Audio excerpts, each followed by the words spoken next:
el canal de DJ Espectro, la página de lucha libre de ayer y siempre que nos sigue. Como siempre tenemos un invitado de lujo para este programa. Esta vez es el señor Cristian Simet, un destacado coleccionista, escritor, expositor y sobre todo amante de la lucha libre, el cual nos va a decir cómo lleva esa pasión de la lucha libre, coleccionismo, las máscaras, las revistas, todo eso, cómo lo puedes llevar al plano y que lo muestras y puedes convertir de una pasión, de un entretenimiento, puedes convertir hacia algo que puedes llegar a dejar huella con ello. ¿Cómo estás, Cristian? Bien, ¿y tú cómo estás? Muchas gracias por este espacio. Te conozco desde hace, yo creo, 20 años. Así es. Y te felicito porque hayas podido hacer este canal de lucha libre. Pues sí, realmente es lucha libre, coleccionismo, todo lo que nos atañe y de lo cual ha habido, desgraciadamente ahorita hay una gran oferta de canales, de páginas, pero llena de cosas falsas, mentiras. Entonces, hemos tratado de retomarlo, pero desde un punto de vista como sin señalar gente ni nada, pero sí dando la información concreta, correcta y lo más exacta posible, porque en esto siempre aprendes y aprendes cada día, ¿no es así, amigo? Así es.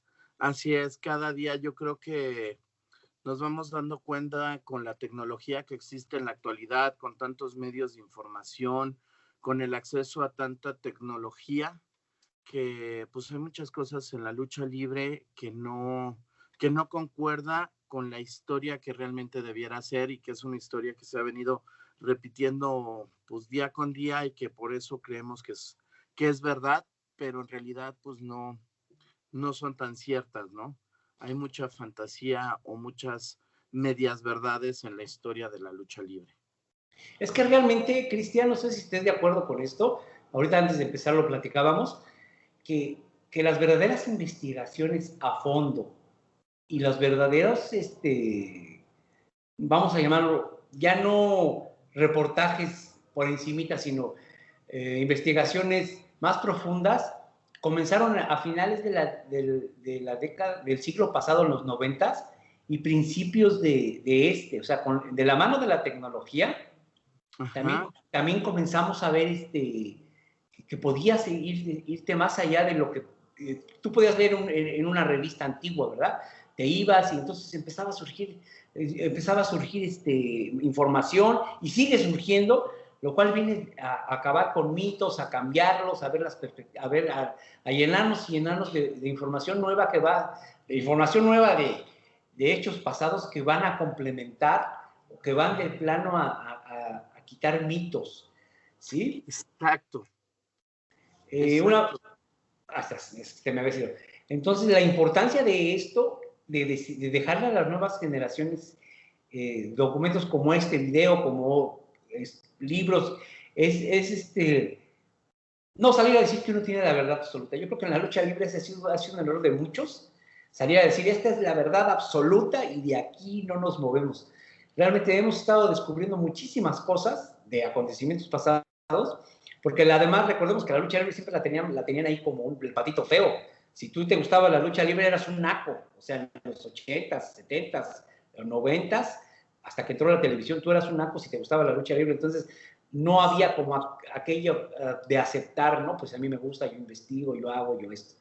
No sé qué puedas tú comentarnos al respecto.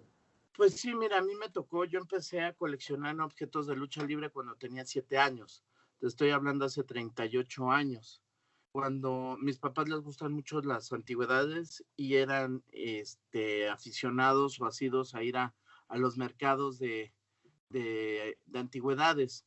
Entonces, cuando yo los acompañaba y les preguntaba a las gentes que vendían, pues, los chachareros o los que tenían tiendas de antigüedades, oye, ¿de lucha libre tienes? Me veían feo y me decían, no, aquí vendemos antigüedades.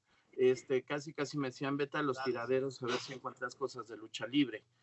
Y pues finalmente ahora, pues creo que en muchos lados venden objetos de lucha libre, existe el arte de lucha libre, donde galerías se están peleando por ciertos prestigiados autores o artistas visuales que tienen objetos de lucha libre, ¿no? Y realmente ahora vemos que inclusive es un patrimonio cultural de la Ciudad de México, ¿no? que hace Exacto, poco es le patrimonio dieron intangible. intangible de la Ciudad de México, o sea, hasta dónde ha llegado, pero es algo que realmente, como bien lo dices, o sea, como hacer a un lado la lucha libre y catalogarla como algo para el pueblo popular, lo hacía también ser despreciado por reporteros, por gente que en su momento pudo haber aportado investigadores. Entonces realmente, si empezamos a rascar un poco del periodismo luchístico, nos damos cuenta que realmente pues, la mayoría de los reporteros o grandes reporteros o gente que escribió de la lucha libre, de la que nosotros comenzamos a leer en revistas, en periódicos, pues en el principio eran aficionados, que con el tiempo se fueron especializando en lucha libre y que nos dejaron, digamos, sus escritos, sus reportajes, pero no había esa cultura que repito, a finales de la década pasada y inicios de este siglo, a finales del siglo pasado, inicios de este, comenzó a las verdaderas investigaciones de fondo, las verdaderas investigaciones que eran en lo personal, yo me metí a investigación hasta de 2 años para tratar de recopilar todo el material posible, cotejarlo, etcétera, etcétera, para poder publicarlo algunas veces. Entonces, no era el único, había otros en otras publicaciones, había otra gente, pero ya había eso. Ya no era, me tengo que ocultar para que no causar pena. Claro, pero mira, hay algo que es muy interesante. Si bien es cierto, la lucha libre ha sido el patito de los deportes o de la cultura en México, también es cierto que a lo largo de la historia cultural de nuestro país han existido escritores, no sé, te estoy hablando de un Salvador Novo. Salvador Novo era sido a las funciones de lucha libre, tenía amistad con luchadores, tenía algunos artículos que escribía sobre lucha libre, existen 2 o 3 libros donde hace referencia. Hay una revista, por ejemplo, que se llama La Nación, que es del Partido Acción Nacional, donde en los años 40 sacaban la crónica de la lucha libre. No sé, las revistas de la época de los años 30, como Revista de Revistas, como El Ilustrado, como la revista Todo, también en su sección de deportes sacaban cosas de lucha libre. Entonces, son esas cuestiones que están pues escondidas y que si te das cuenta, pues toda la vida ha sido parte de la historia cultural de nuestro país. Carlos Monsiváis, pues Carlos Monsiváis también tiene en sus libros cuestiones de lucha libre, no sé, hay pintores como Francisco Toledo, que pues es un pintor de los más reconocidos que tiene México, oaxaqueño, y tiene una serie de lucha libre o 2 series de lucha libre. Su hijo, el doctor Lacra, tiene cosas de lucha libre. Damián Flores. O sea, sí existe este arraigo cultural con nuestro deporte favorito como es la lucha libre y que además pues ha servido para inspirar a varios artistas. No sé, si te das cuenta, el cine de luchadores, el primer cine de luchadores, los primeros años de cine de luchadores, está Chano Urueta como director, está ¿cómo se llama? Un fotógrafo, ay, se me fue su nombre, el que sale en de La Bestia Magnífica. O sea, sí ha habido como este acompañamiento de la lucha con la cultura en nuestro país. Pues desde luego, al ser algo de tan arraigo en la cultura, como tú lo has dicho, desde luego que tenía que tener efecto más allá de lo que se suponía a quien iba dirigido, que era al pueblo, ¿verdad? Como siempre lo hemos dicho, para empezar a asistir a las luchas, a las funciones de lucha libre, pues nunca ha sido barato, o sea, empezando por ahí, ¿no? O sea, tienes la idea de que es para el pueblo, sí, pero a lo mejor en las arenas de barrio, pero asistir a primeras filas de la Arena México, o sea, cuidado. En esos años que mencionas, asistir al Frontón México, al Frontón Nacional, a las primeras filas, pues te encontrabas artistas, te encontrabas Jorge Negrete, no sé, o sea, María Félix. O sea, eso habla de que no era tan popular como se pudiera pensar o como se ha manejado. Claro. Por lo tanto, también no dudo que hubiera habido grandes artistas que se acercaron y que les pudo haber gustado, ¿verdad? Y no abiertamente tampoco lo manejaban por lo mismo que estaba como satanizado un poco. Pero mira, ¿qué te parece si comenzamos con algún tema que es, yo creo que es muy bueno, con lo de los enmascarados? Con lo de los enmascarados en México, en la lucha libre mexicana. Claro. Fíjate que lo que decíamos, ¿no? Estas mitos y leyendas. Por ahí siempre se ha dicho que el creador de la máscara es don Antonio H. Martínez, que él cuenta la historia que llega Ciclón McKay, que hay que recordar, Ciclón McKay era el de los luchadores que estuvo en la función inaugural de la Arena México el 21 de septiembre de 1933, y en noviembre de 34 busca al señor Martínez y le dice, oye, quiero que me hagas una máscara, voy a luchar como la Maravilla enmascarada. Y el señor Martínez, con el oficio de zapatero, pues le hace una máscara que al principio él cuenta que no le gustó, pero que al paso del tiempo, al año siguiente, cuando regresa, le dice, oye, pues es que se me amoldó perfectamente en la cara, porque la piel con el sudor, pues se ablanda y entonces se amolda mi rostro con la máscara, y a partir de ahí, pues empiezan a hacerse máscaras. Yo lo que he podido ir rastreando y encontrando es varias cuestiones. La primera, que la máscara no es un invento mexicano. Así es. La máscara es una tradición que se trae de Estados Unidos. Sí. Que lo que pude investigar o leer es que a finales de 1890 más o menos, la lucha libre en Estados Unidos empieza a bajar, empieza a decaer. Entonces hay un promotor que se le ocurre llamar la atención o el morbo de la gente, y lo que hace es que hace un campeonato mundial de lucha libre en el Madison Square Garden, donde en la primera iban a hacer varias rondas, cada semana iban a hacer rondas y semifinales hasta llegar a la gran final, y desde la primera función llega un luchador enmascarado, llega una persona enmascarada y se sienta entre el público. Lo acompaña un promotor que era su manager, y empiezan a decirle, terminando la función, dice, estos luchadores son muy malos, yo le gano a cualquiera. Y la siguiente semana empieza a entrar más gente y vuelve a ir a esta persona, hasta que un día decide retar al ganador y dice, yo voy a derrotar al vencedor de este torneo. Gana creo que es un ruso, se enfrentan, obviamente gana el ruso, él se quita la máscara y resulta que era un luchador de poca monta que tenía bastante tiempo sin luchar, pero el objetivo fue crear este morbo con la gente, y que la gente empezó a llenar, y hasta que la final se llenó el Madison Square Garden. Entonces, esto lo traemos de Estados Unidos.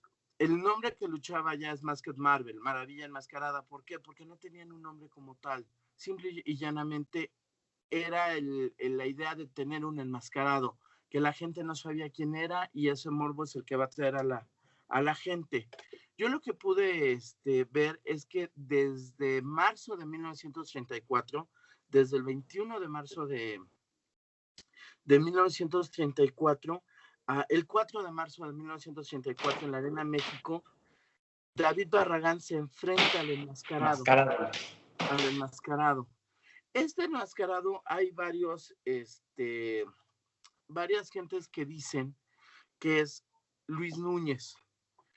Yo en uno de los periódicos de la época dice ahí en la parte o en la sección de lucha libre, de deportes, aparece en la nota y dice, ya descubrí quién es el enmascarado. Es un luchador tejano que se llama Texas Kid, campeón del sur de Estados Unidos. Me acerqué porque estaba hablando con el señor Lomelí y vi que estaban dialogando. Cuando me acerco, el señor Lomelí se va y yo me quedo con este luchador y le digo, ¿qué haces aquí en México? Y dice, vine a luchar, pero ya me voy. Yo soy campeón mundial, yo soy campeón del estado de Texas y pues nada más vine por una semana. Si tú buscas en el programa, pues nunca aparece él luchando, solo aparece un luchador enmascarado que es el enmascarado. Así y es. ahí el reportero dice, ya descubrí quién es el enmascarado, es Texas Kid. Yo lo que siento es que hay que remontarnos a la época de los años 30, ¿no? Entonces, en esa época de los años 30, si tú te das cuenta, pues no había aviones, el ir de una ciudad a otra era muy pesado, las carreteras hacías muchas horas, eran carreteras de un solo carril. Ahora imagínate venir de Texas. Tenías que venirte pues con mucha anticipación, eran viajes muy pesados, y entonces este luchador dice, yo ya me voy a mi país, ahí se ven. Yo creo que el morbo que provocó esto hizo que el señor Salvador Lutero le diera el equipo a Luis Núñez. Que él y su hermano Mario eran los que venían de escuelas, estaban estudiando odontología, estaban en la facultad, y pues ahí practicaban lucha. Entonces, pues ellos son los que toman el personaje. Y luego es más, hay un momento en que dicen que Luis Núñez es el enmascarado, y entonces lo que hacen es que Luis Núñez luche en la primera o en la segunda lucha, y en la estrella va el enmascarado, para que vieran que no era el mismo, y que ahí utiliza el nombre su hermano Mario. Así es. Es como la primera referencia del enmascarado. Luego, me gustaría hacer ahí una pausa para comentar algo respecto a lo de la lucha, de que viene la lucha libre, los enmascarados de Estados Unidos. Mira, yo tuve la fortuna hace poco de viajar a Estados Unidos, y más concretamente de estar en la ciudad de Houston, y fui a la Universidad de Houston y tuve acceso con alguien, un estudiante de ahí, a la hemeroteca, y posteriormente tuve acceso a otra universidad. Él estaba buscando no propiamente sobre la lucha libre, sino estaba haciendo un trabajo sobre los entretenimientos que había en la época en que se estaba fundando como tal los Estados Unidos, las ciudades, ¿sí? Y lo acompañé, y él me enseñó algo que yo lo había comentado hace muchos años, que también se utilizaban, que normalmente en una ciudad donde se estuviera construyendo dicha ciudad, había trabajadores de todas partes. Entonces, una de las maneras de entretener a la gente que estaba ahí, a los trabajadores, era ya sea en la cantina, o de repente les llevaban espectáculos, circos de pequeña, vamos a llamarlo que de pequeña, sí, caravanas, troopers.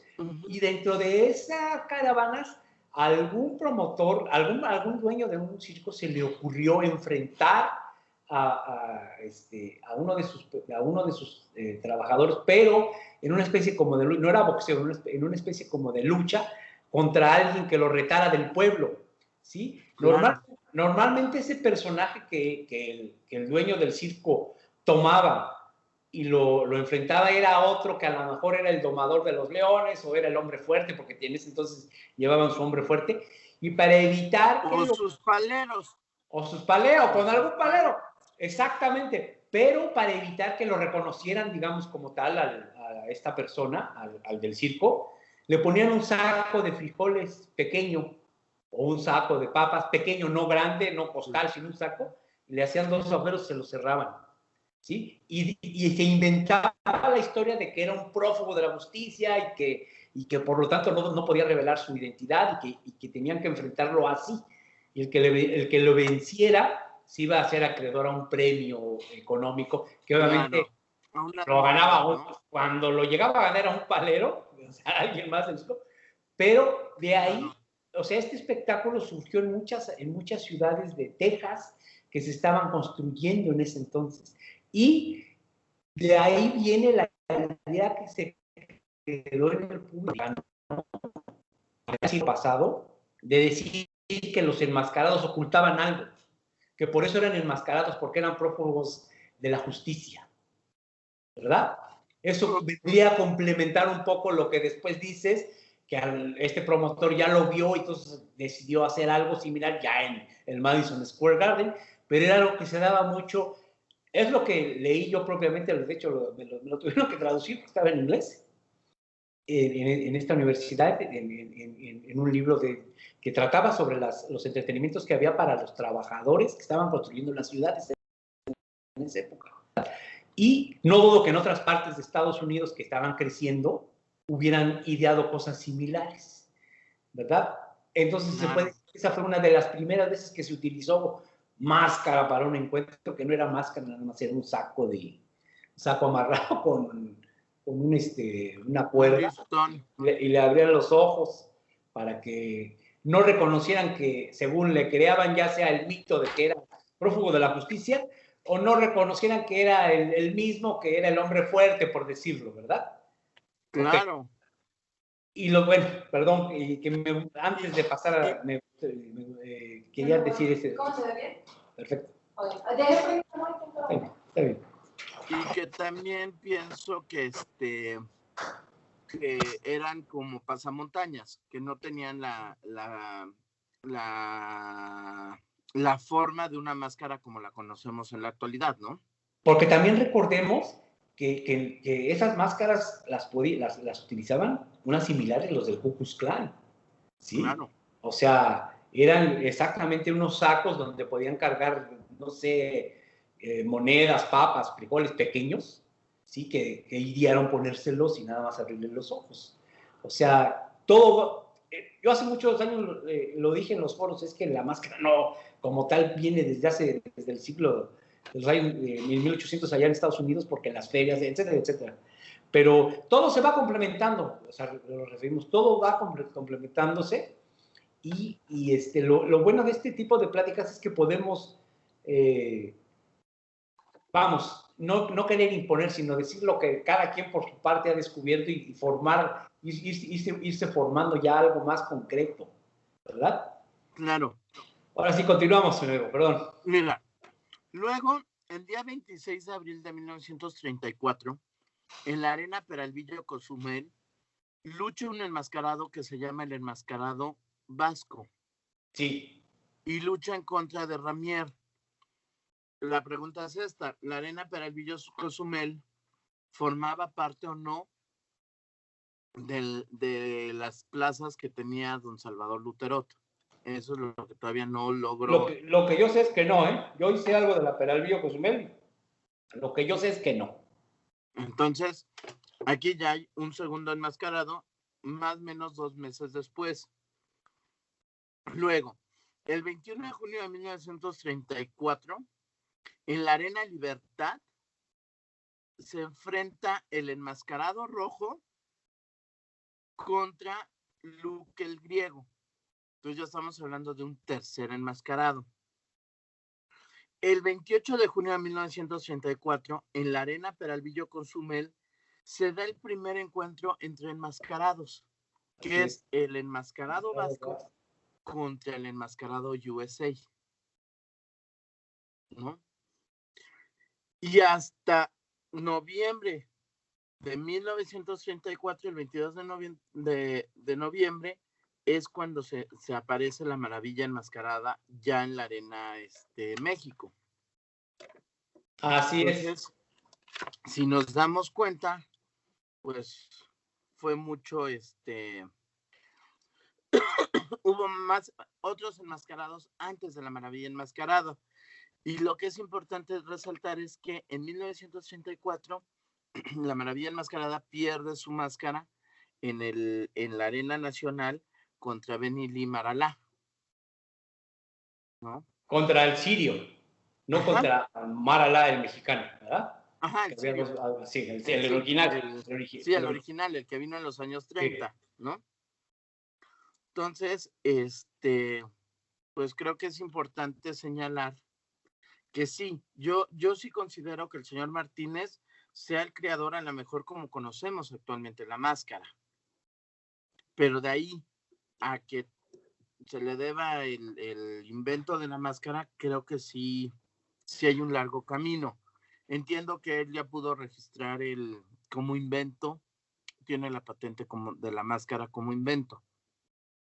Pero finalmente, pues sí la historia nos deja claro que pues las cosas no son como dicen o se dijeron mucho tiempo. Pues es que realmente, como estamos sacando datos y hechos, yo también pienso que eso de la primera máscara en el mundo, entonces es como marketing. Finalmente es, si tú quieres, burdo, pero es marketing, ¿no? O sea, autoproclamarte como que tú fuiste el que descubrió el creador de la máscara, ¿no? De alguna manera, quizás sí en México fue el primero, eso sí es innegable, ¿verdad? Porque por algo el ciclón Mackay recurrió a él. Ahora, habría sido interesante, lástima que no tengamos una máquina del tiempo, que no tengamos acceso a esos archivos, cómo estos enmascarados, ¿de dónde sacaban esas máscaras? O sea, con las que actuaban. O sea, las traían ya de Estados Unidos, alguien igual sacaba algún saco y lo amoldaba, ¿verdad? Era muy interesante eso. Ajá, yo más bien creo que en la época, y por ahí en una revista Lucha Libre sale La Maravilla Enmascarada en 1912, que eran como pasamontañas. Así es, sí, sí. O sea, nada más era como algo muy ligero. Nada más el chiste era cubrir de tela ¿cómo se llama? Pues el rostro y dejar nada más los ojos al aire, ¿no? O sea, Exacto. Ahora, vayámonos más hacia la historia. Ranulfo, digo, yo creo que los dos principales, y bueno, antes de decir esto, sí quiero señalar algo. En México somos un país muy centralista. así Pensamos que solo la historia es la que se hizo en el Distrito Federal o en la Ciudad de México. Pero es por idiosincrasia de que nos han impuesto, ¿eh? Yo lo decía hace mucho. Si no triunfas en México, a mí me lo dijeron en muchas cosas, si no triunfas en México, y me lo siguen diciendo, si no triunfas en México en algo, no triunfaste en el país. No sé por qué, pero así desgraciadamente. Bien, ojalá se acabe eso, perdón. Sí. Exacto, somos muy centralistas, solo la historia de aquí. Pero hay cosas que yo me he preguntado. Por ejemplo, el señor Salvador Luterot dice, yo traigo la lucha del Paso, Texas. Yo la veo en Estados Unidos en 1922 y Sí. veo las funciones allá en El Paso, Texas, en el Salón Liberty Hall, y viene y trae eso a México. Mi pregunta es, ¿en Ciudad Juárez no había lucha? Así es. En Ciudad Juárez, con la cercanía del Paso, ¿no también había funciones de lucha de este lado? Lo más seguro es que sí. Ajá. Otra cuestión. Todos hablan de la lucha del 21 de septiembre de 33, cuando es pues que traen a los extranjeros, a Ciclón Mackay, a Bobby Samson, al Charro Aguayo. El Charro Aguayo decía, no, pues es que es villista. Ese fue el primer personaje creado. O sea, creado. Ajá. Hasta fotomontajes le hicieron en las revistas, perdón, donde ponían su cara en la foto de un dorado con otros de Villa. Y decían, aquí está la prueba de que él es uno de los dorados. O sea, de los villistas. Cuando además hay que pensar una cuestión. Don Salvador Luterot era obregonista. Sí. Tú sabes que los obregonistas y los villistas no se podían ver ni en pintura. Pero sí, claro. ¿Cómo vas a traer a un villista, siendo tu obregonista, a darle chamba? Ahora, dicen, es el primer mexicano. No, el señor era de Estados Unidos. Sí, el Aguayo era gringo. Sí. A lo mejor tenía descendencia mexicana, sus raíces son mexicanas. Él fue campeón mundial de Estados Unidos. ¿No? Pero era un mito que crearon un personaje. Exacto, que iba a llamarle la atención de que así es. Iba a decir, vamos a ver al y se identificara. Sí. ¿No? Pero eso es parte de la magia, eso yo creo que está bien, o sea, crear un mito. Se llegó a hacer, se logró a la perfección hasta con Místico, hasta crearle su personaje, hasta que él mismo se encargó de quitar eso. Pero es algo, eso a mí se me parece perfecto, o sea, para la lucha libre, ¿no? Finalmente es un deporte, espectáculo y es un negocio. Pero a lo que yo iba es que las dos primeras luchas son luchadores mexicanos. O sea, sí. Las fuertes de Chino Achu, de Bobby Samson, de Ciclón Mackay y del Charro Aguayo son las estrellas. Pero estuvo Flamarión, estuvo Barragán, estuvieron otros luchadores que esos, pues perdónenme, ya son luchadores. Pero se tiene la idea de que ellos entrenaban lucha no libre, pero lucha, Exacto, en el casino de la policía, que parte de su acondicionamiento físico era lucha cuerpo a cuerpo, ¿verdad? Exacto, pero finalmente, y también había estos luchadores que no solo venían del casino de la policía, sino que venían de la universidad. En la universidad también había lucha grecorromana. Lucha grecorromana, lucha olímpica, etcétera, etcétera. Pero a lo que voy, hubo alguien que los enseñó. Sí. ¿No?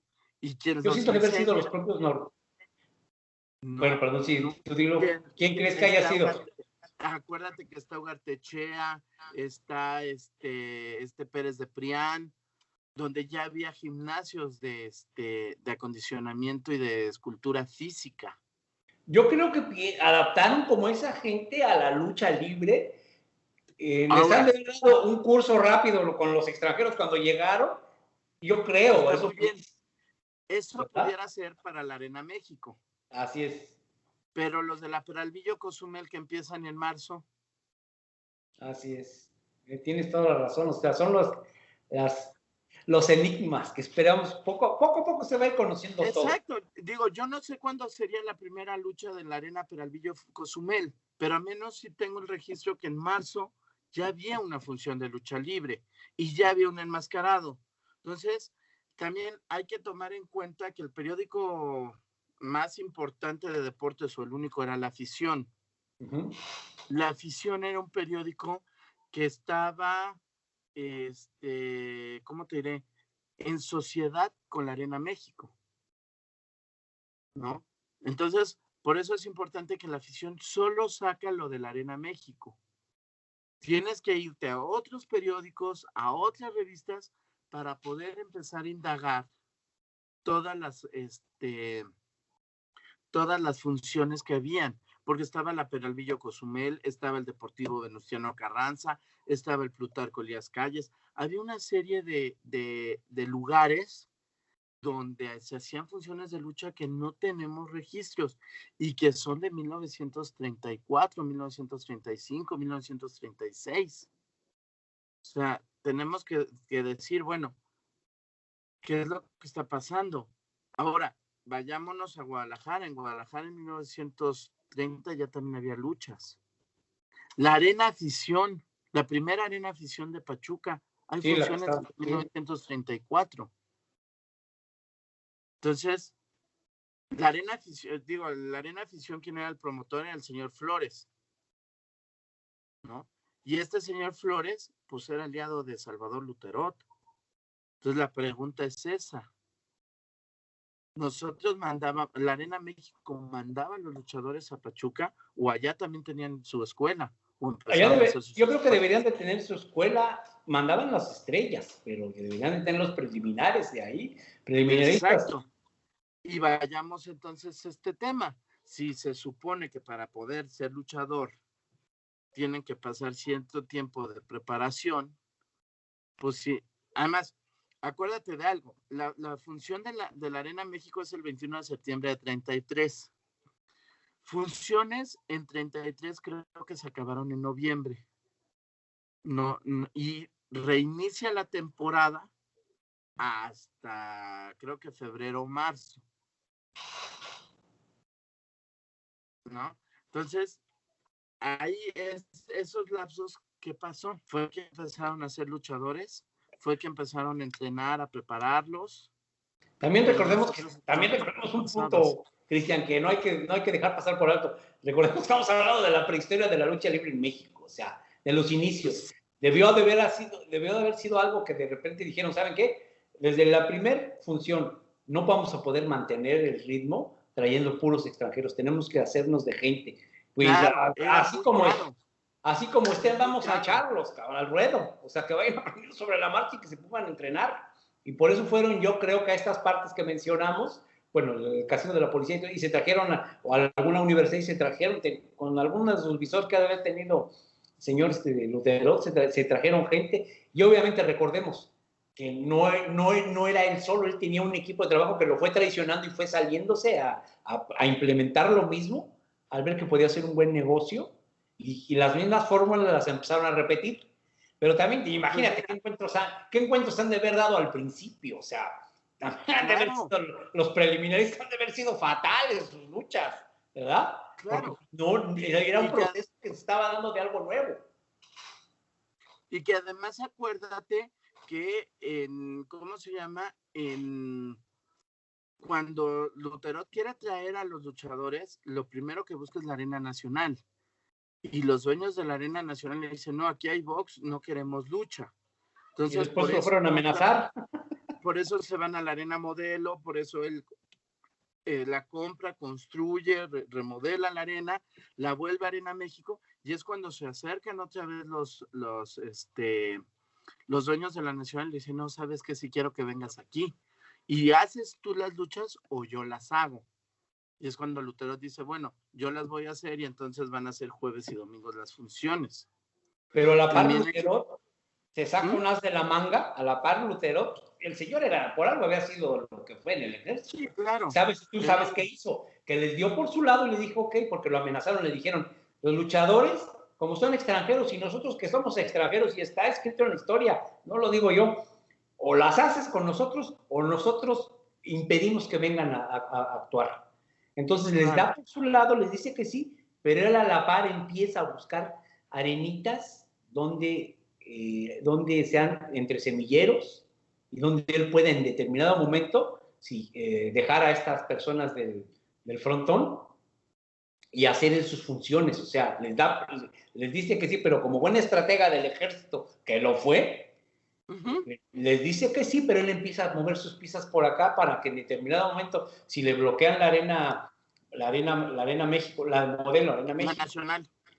No, si lo bloquean o sea, si en la Nacional se pone o le quieren quitar el negocio y ya no le dejan traer a él gente a su arena, él tener pequeñas arenitas de menor costo, de barriada, vamos a llamarlo así, de periferia, como lo quieramos decir, para que de ahí él sostener sus funciones. O sea, fue como una pequeña escaramuza. Al final él se quedó con el negocio. Recuerdos que de premios se ganaron en la arena esta nacional, que la quemaran, quién sabe qué ocurriría, y es cuando tienen que parar y ya Lutero se va de la mano de sus colaboradores, comienza ya a agarrar más forma él, independiente.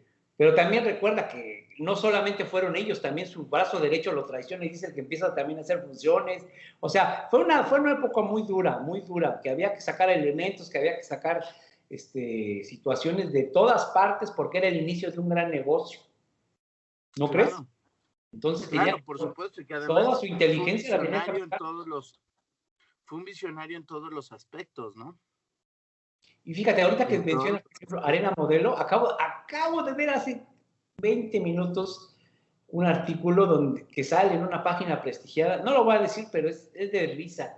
En vez de decir Arena Modelo, dicen, Lutero empieza sus funciones en la Arena Moreno. Ah, ya sé cuál es. O sea, no puede ser posible, o sea, que no puede ser posible. Sí. O sea, hay una revistita que acaba de sacar Algarabía. No sé si a eso te refieres. No, lo vi en internet, es de una página de una página de un noticiero prestigioso. Que lo que te iba a comentar, sacó Algarabía un especial para niños, y en ese especial ponen Arena Moreno. Pues yo creo que esta persona que escribió esto para la página lo vio ahí y lo plasma. ¿Qué les cuesta tanto trabajo ir a la hemeroteca, aventarse? Deja tú, meterte, ¿cómo se llama? Meterte a la página del Consejo Mundial de Lucha Libre y viene la historia, solo transcríbela si quieres. Pero, ya, o sea, si no quieres gastar esfuerzos, pero transcribe bien, ¿no? Es de humor involuntario más que ser una amargura, decir, ¿cómo? Créeme que me causó una risa involuntaria. Es posible, cabrón, que una cosa tan sencilla no la confundan el nombre, pero bueno, por ahí va así la situación. Y se viene dando lo de los enmascarados retomando. Comienza a pegar la lucha libre y empiezan a surgir, ahora sí, surge el mundo. Exacto. Que estamos hablando el enmascarado. la máscara, ¿verdad? Sí, viene el enmascarado rojo a luchar contra Jim London, ahí en el torneo de la Condesa, ¿recordarás? Y que pierde la máscara. Ahora, también hay que es el otro tema del que yo platicaba. A la par de don Antonio H. Martínez, también empieza a hacer máscaras Ranulfo López, ¿no? El enmascarado dorado, él, en una revista Lucha Libre, él dice, mi máscara me las hacía Ranulfo López, y el enmascarado dorado es de 1934. Luego, el 26 de mayo de 1935, aparece el Diablo Negro. Sí. ¿No? Luego, en 35 también debutó Black Spider. Y ahí podemos ver que en la Arena México, el 10 de septiembre de 39, lucha también él como enmascarado. El enmascarado de Chicago, yo lo tengo su debut el 5 de enero de 1936.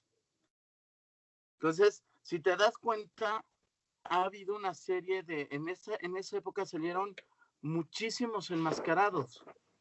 También hay un enmascarado que inclusive surgió, sus familiares publicaron, un llamado La Rata, no sé si recuerdas. Exacto, La Rata, el señor Romo, él dice que también es de esa época, del 34, y no le hizo la máscara Martínez. Así es. Y es de piel y todo. Y ahora, si nos vamos más acá, en 42, cuando debuta el Santo, su máscara también es de piel. Pero antes tenemos, lo interesante de eso es, por ejemplo, del Santo. El Santo utilizó un montonal de nombres antes de llegar a ser el Santo. Luchó enmascarado como el Incógnito enmascarado, luchó como el Hombre Rojo segundo, luchó como el Murciélago enmascarado segundo, luchó como el Hombre Negro, luchó con muchos nombres. Y yo no creo que él tuviera dinero para estarle pagando una máscara a Martínez. Y además, en lo que dice el Hijo del Santo, o bueno, en el libro de imágenes del Hijo del Santo, han dicho que la máscara del Santo de 42, que es de carne de piel de carne de cabra, sí, según él la hizo. Sí, él le hicieron, ¿no? Entonces, creo que por ahí hay muchos mitos, muchos vacíos, muchos huecos en la historia de la lucha libre, y que además, tristemente, pues, como les decía, situémonos a la época, pues hay muy pocas fotografías. Y sobre todo, muy poca información, por lo que tú dices. Recordemos que todo era, aparte de ser centralizado, era muy excluyente. Si no eras de la empresa, en ese entonces que se estaba formando, la sociedad que tenían con la afición, pues ¿quién les iba a cubrir? ¿Entiendes? ¿A quién iba a dar esa información? Claro. De no ser a nivel, si era en un barrio a nivel de la colonia o con megáfonos, no sé, con la publicidad que tuviera que ser, que pudieran haber ellos pensado cómo podían dar a conocer su producto, sus opciones, ¿verdad? Exacto. Pero lo bueno de estas pláticas de esto es que van surgiendo datos y van surgiendo cosas y todos nos enriquecemos, ¿verdad? No nada más es soltar información por soltar o contenido, como le llaman ahora, contenido. ¿Cómo ves, Cristian? ¿Qué te parece? Y que además el nombre de los enmascarados originaba su diferencia por un color, como el Hombre Rojo, el Hombre Negro, o por de donde vinieran o decían que venían. El enmascarado de Chicago, el enmascarado vasco, el enmascarado USA, etcétera. Así es. Ahora, también no sabemos si a lo mejor eran los mismos luchadores.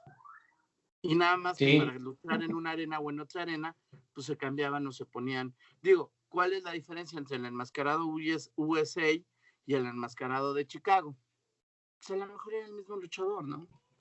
Porque recordemos que también estamos hablando de que no era tan fácil traer extranjeros, o sea, lo acabas de decir. Imaginemos los viajes como para que vinieran por una sola actuación, o sea, no creo. O sea, claro. Realmente pudieron inclusive haber sido luchadores mexicanos y los enmascaraban y los hacían pasar como tal. Por supuesto. Digo, por ejemplo, Ahí alguna vez en un libro en uno de los revistas de Editorial Mina, de hombres y figuras de la lucha libre, yo escribía sobre Grey Shadow, Daniel Aldana. Grey Shadow iba a ser un gringo. Sí venía un gringo a luchar en la Arena Coliseo. El problema Perdón, es que no me cortaste antes, cuando iniciaste eso, cuando iniciaste te cortaste, cuando iniciaste esta, me dice que tu conexión está mal, a ver, permíteme, es que te cortaste. Ahí está ya. Ya, retoma lo que dijiste todo, por ejemplo, desde ahí. Mira, por ejemplo, el caso de Grey Shadow. Grey Shadow era Daniel Aldana, pero en realidad Salvador Lutero sí iba a utilizar un luchador norteamericano como Grey Shadow. O sea, seguramente como hasta el final de nuestros días ha pasado, que luego los luchadores de Estados Unidos vienen a México y aquí les ponen un equipo, un nombre. Sí, como sí. Los Machine, como los Canamex Express, como Blue Blazer, como Pegasus Kid, que en otros lados luchaban sin máscara y aquí vinieron con un equipo y con un nombre. En el caso de Grey Shadow fue exactamente lo mismo. Don Salvador Lutero iba a traer un norteamericano, nada más que no llegó. Y el día de la función ya programado, él había anunciado a Grey Shadow, ya había dado publicidad y no había quien se subiera. Daniel Aldana lucha en la primera lucha, valga la redundancia, y cuando sale y ve en el vestidor angustiado al señor Lutero, le dice, oiga, ¿qué está pasando? No, pues es que no llega este luchador. Dice, tiene el equipo, sí está en el vestidor, yo me lo pongo. ¿Y no fue el que se puso cohete ese luchador? ¿Y que por eso no llegó? No, o sea, no, de plano no llegó. Yo lo que sabía es que no llegó. Y que entonces Daniel Aldana se pone el equipo y lucha como Grey Shadow una temporada, hasta que pierde la máscara con Segura. ¿No? Pues es que de eso está lleno toda la lucha libre, de ese tipo de situaciones. Es lo bonito repito, es lo bonito de estas pláticas, de estos, de que y se habla con sustento y con una investigación previa, con algo que puede ser como una especie de parteaguas para que no se siga mal informando a la gente o se sigan teniendo ideas que por ahí pueden surgir y ya todos siguen con la moda del Facebook, la moda de las redes sociales, donde causa más el sensacionalismo, atrae más cosas así que realmente algo sustentado. Más adelante, ¿qué más enmascarados llegan?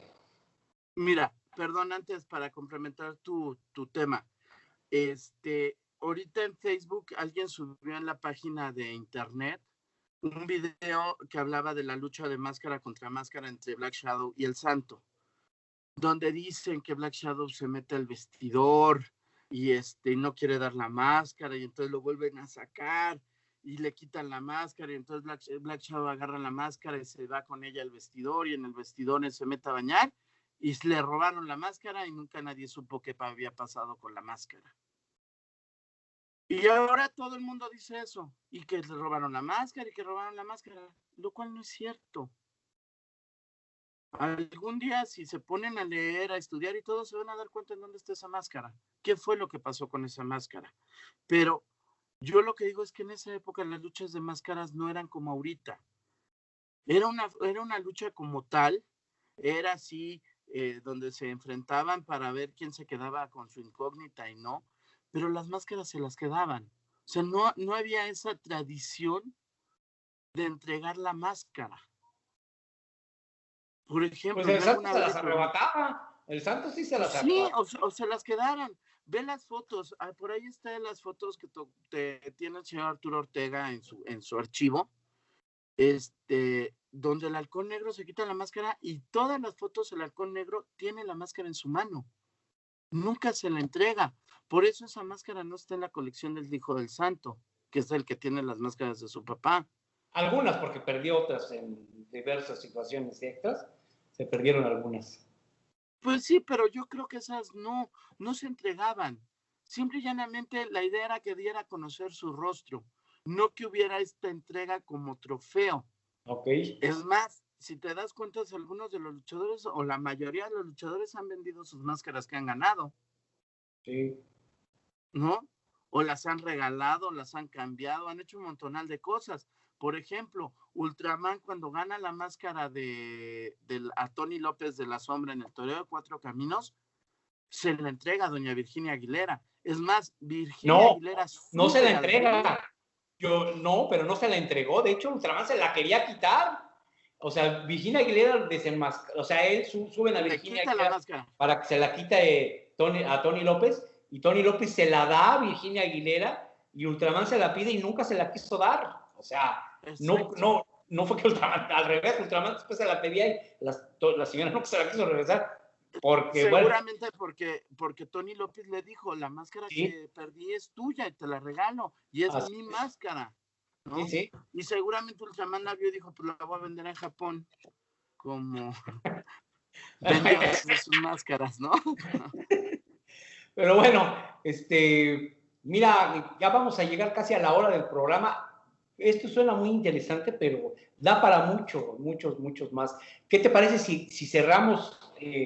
Nos quedan 10 minutos para que sea de 1 hora. Si cerramos con más datos de esos primeros enmascarados y lo dejamos hasta cierto año, y en los próximos programas nos seguimos con los siguientes, sobre todo de enmascarados no muy conocidos. Claro, mira, el Hombre Rojo, lucha el domingo 22 de noviembre de 1936 en el Parque Deportivo Molino del Rey.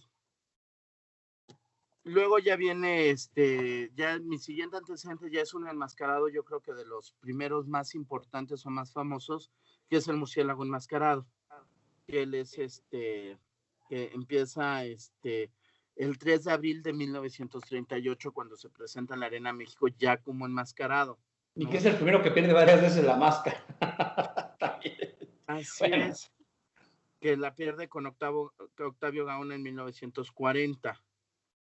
Y que además la verdad es que hablar del Murciélago Velázquez es un placer y una maravilla.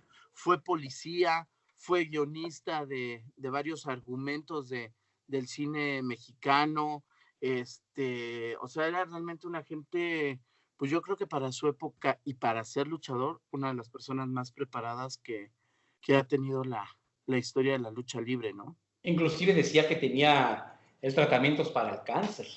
O sea, exacto, o sea, sí era una gente muy, pues yo podría decir muy culta. Sí. ¿no? Él, y además vale la pena señalar que él junto con Tarzán López tenían una amistad importante con Salvador Novo, ¿no? Era parte de esta relación lucha libre cultura. En 1938 surge The Green Shadow, que es Roy Charles. La Sombra Verde debuta también en el 38 en la Arena Cine Politerama. Su nombre era Alberto Corral. Golden Terror, que es que él es ya de Guadalajara y que es pues el iniciador de una de las dinastías, yo creo que más importantes de Guadalajara. De los Dantes, ¿no? De los Dantes, sí, es Alfonso Alamezcua. En 1939 debuta en la Arena Nilo de Guadalajara. Hay que recordar que allá en Guadalajara estaba Elías Simón, que yo creo que también es uno de los grandes promotores que ha tenido la historia de la lucha libre mexicana, junto con el señor Garza en Monterrey. Y el creador del médico asesino, en realidad, Elías Simón. Ajá, y Black Shadow es gente de Elías Simón, que luchaba como la Sombra Negra primero y de Ghost. Entonces, creo que sí fue alguien muy importante. Black Demon, que es una de las primeras luchas también de máscara contra máscara, el 22 de mayo de 1940, que sale derrotado y es el Oso Mateos. El Enmascarado Rojo, segunda versión, que es desenmascarado por el Charro Aguayo en 1941, que es Miguel King. Y pues lo que señalábamos, la Rata Blanca, que debuta en 1934, pero que en 1939 es cuando se cambia a Rata Blanca. Antes luchó como Apolo del Ring, sin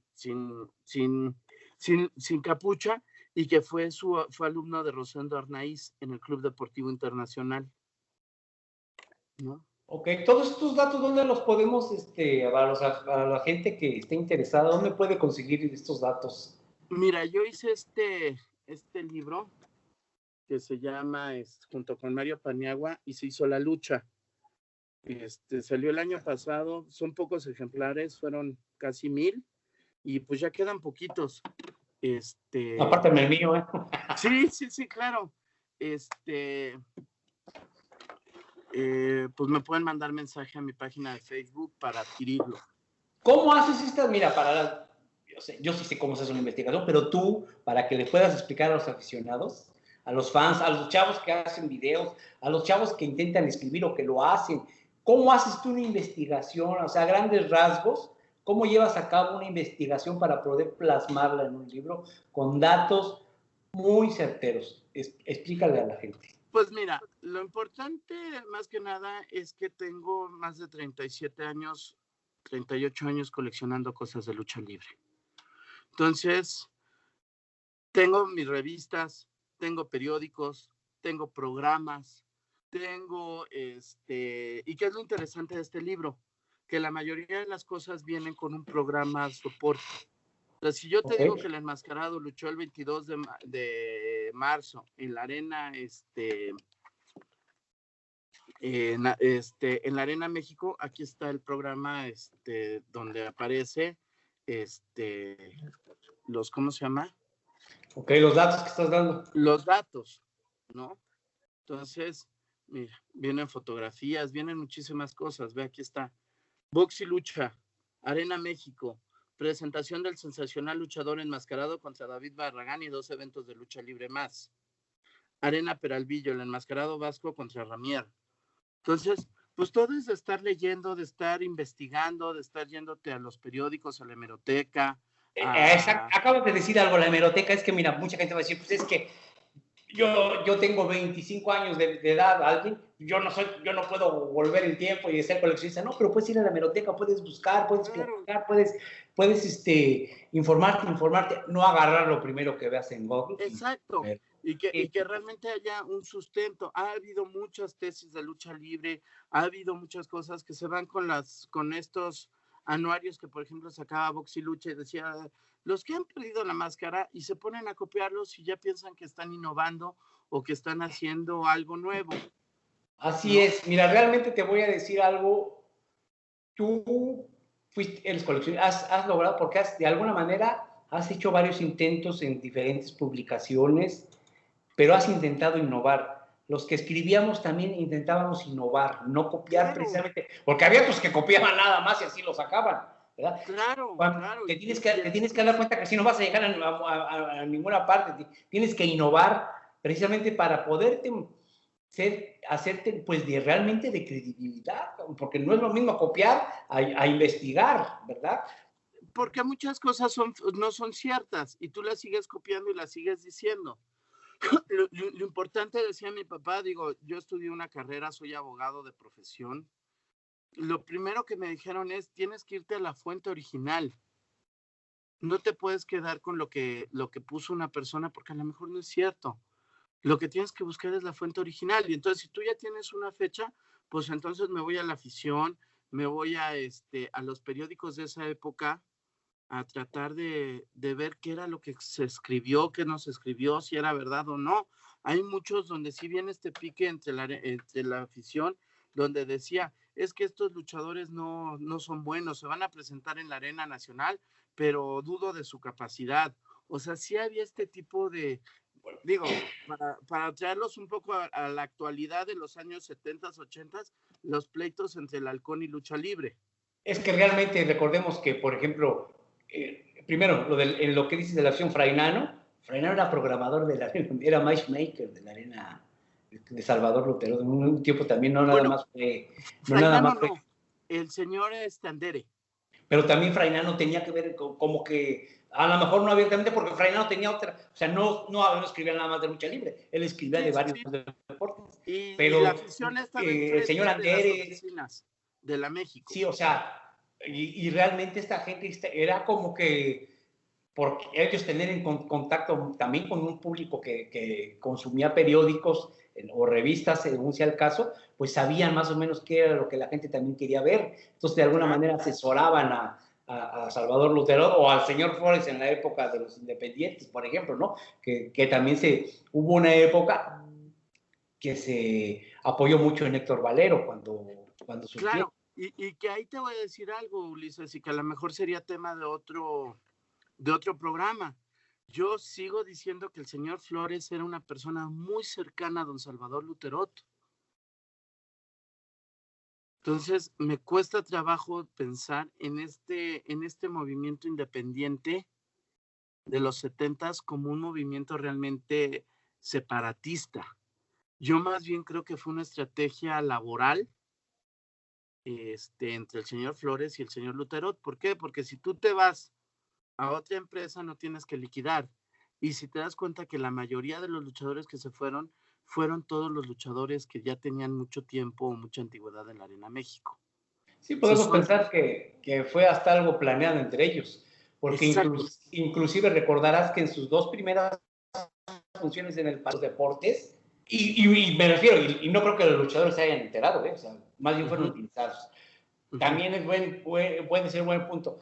Retomando, en sus 2 primeras funciones, en una Aníbal expone el campeonato que ya estaba desconocido de la NWA, pero en el siguiente Mano Negra expone, ya sabiéndose que estaba desconocido Aníbal, vaya expone el NWA Welter contra Huracán Ramírez, y dices, pero ¿cómo? Si ya él sabía que lo que le iba a pasar, o sea, ¿por qué lo hizo? ¿O por qué? Y finalmente ¿Por qué lo dejaron? Y finalmente Mano Negra ese campeonato no lo entrega, no lo devuelve a la empresa, sino se lo queda. Entonces, porque el Lutero dijo, ya no me interesan esos campeonatos, ¿no? Pudo haber sido algo muy también, habría que hacer, es un buen tema para mí. Yo te quiero dar las gracias, Cristian. Esta es la primera parte. Si tú estás en disposición, podemos seguir la próxima semana. Sí, claro, con gusto. Desde luego que siempre es muy agradable una plática, un debate con alguien que sustenta, con alguien que también ama la lucha libre y que podemos coincidir en muchas cosas, en otras a lo mejor no tanto, pero finalmente lo que nos mueve es tratar de dejarle algo a las nuevas generaciones, ¿no? Para que ellos retomen. Como yo siempre he dicho, no vamos a ser eternos, cabrón. O sea, pero por lo menos tenemos que así como nos gusta y nos ha costado tiempo, horas trabajo esta afición, yo creo que se debe un respeto y el mismo la gente nueva que viene atrás lo debe de ver así, para que precisamente primero se hagan de credibilidad y segundo dejen algo que valga la pena. Te quiero dar las gracias. Yo creo que nos vemos la próxima semana si no tienes objeción. Por supuesto. Interesante. Y me gustaría que tú te despidieras de los aficionados y los invitaras a que nos vieran la próxima semana. Pues antes que nada, muchas gracias, Ulises, por tu amistad, por este espacio que me estás brindando. Creo que todos los foros donde se debata con documentos, con información veraz, la historia de la lucha libre son bienvenidas. Yo siempre he dicho, uno no puede ser soberbio y pensar que tiene la verdad absoluta en sus manos. Eso es imposible. Mi papá me decía, todos los días aprende algo nuevo y créeme que sí lo he podido vivir y me queda muy claro que, a veces tú puedes estar equivocado, que puedes decir cosas que no son, pero que es muy bueno que otra persona te pueda decir, oye, estás mal por esto, esto y esto, y te haga cambiar tu forma de pensar. De verdad, los invito a que sigan viendo este canal de lucha libre y de otras cosas de nuestro amigo DJ Spectro. Y pues a la orden, cualquier cosa que tengan preguntas, pues en la misma página de Ulises me las pueden hacer saber. Y si no, pues directamente que te busquen en tu Facebook o en alguna página. Ya te agradezco y vamos a tener más programas aquí con el buen amigo Cristian. Te mando un saludo y un abrazo hasta allá, mi amigo, donde estás. Gracias, fuerte abrazo. Bye.